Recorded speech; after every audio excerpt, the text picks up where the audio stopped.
Hey, it's Emily from WTA. If you're looking for something to lift your mood and just spread some good vibes, you should check out this neon sign from Airnesolly.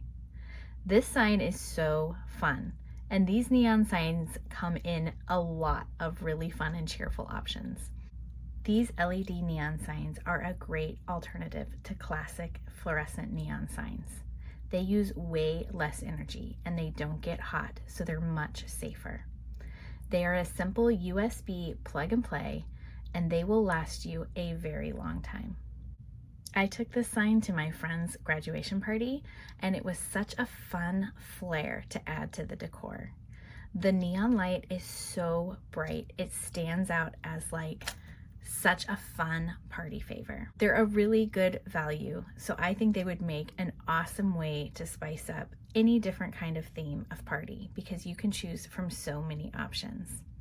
This party was like a 60s theme, and I thought this good vibe sign was perfect. It made the perfect photo backdrop, and everybody commented on how cool it was. But this sign would also be fun in a business like a cafe or a fun themed coffee shop, or even in a girl's room. Anywhere that you want to liven up, brighten up, and improve the mood, this sign is gonna do it for you. I think it's so fun. I think you'll like it too, and that's my point of view.